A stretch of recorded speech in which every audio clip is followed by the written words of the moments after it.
మనం హిందువులుగా ఉన్నాము అంటే కొందరి మహావీరుల పుణ్యమే. అందులో మొదటివాడు ఛత్రపతి శివాజీ.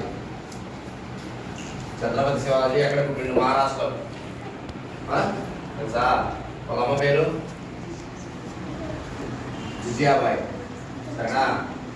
ఎందుకు జిజియాబాయి నాకు పుడితే వీరుడే పుట్టాలని ఎందుకు కోరుకునేదంటే, ఫస్ట్ వాళ్ళ నాన్న అడుగుతారు. ఎందుకంటే వీళ్ళు దురకరాజులు చేసే పనులు నచ్చక ఆ శివుడి పట్ల కానీ మన స్త్రీల పట్ల కానీ వాళ్ళు బలాత్కారం చేస్తూ ఉంటే చూసి తట్టుకోలేక వాళ్ళ నాన్న అడుగుతుంది చిన్నప్పుడే. ఎందుకు అడుగుతుంది? నాన్న వీళ్ళందరినీ మీరు ఎలగొట్టలేరా, ఈ రాజులను దురకరాజులు మీరు ఎలగొట్టలేరని డైరెక్ట్ అడుగుతారు. ఆయన వాళ్ళ నాన్న ఏం చెప్తాడు? అమ్మ నేను వాళ్ళ దగ్గర పనిచేస్తున్నాను, మన నుంచి కాదంటాడు. సరే, యుక్త వయసు వచ్చిన తర్వాత జిజియాబాయికి వాళ్ళని పెళ్లి చేస్తాడు. భర్తను కూడా సేమ్ అదే అడుగుతాడు. ఈ మాదిరి చేస్తున్నారు కదా, వీళ్ళు మీరు ఎడగొట్టలేదంటే నేను కూడా వాళ్ళ దగ్గరే పనిచేస్తున్నాను, మన నుంచి కాదంటాడు. అప్పుడు జిజియాబాయి గర్భవతి అయిన తర్వాత ఎప్పుడు అమ్మవారినే ప్రార్థన చేస్తామని, ఏమని?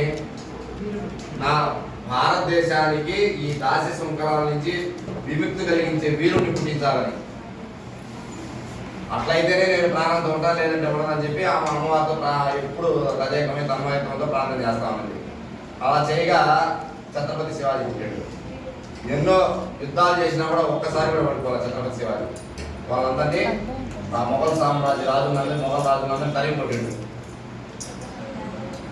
తెలుసా?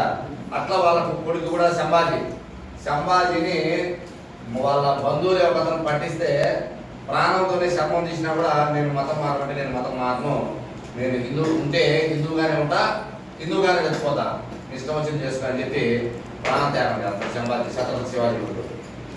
అలాంటి మహావీరులు వల్ల ఈరోజు మనం ఇప్పటికి కూడా మన భారతదేశం 1000 సంవత్సరాల బానిస బ్రతుకులో కూడా మనం హిందువులుగా ఉన్నాం.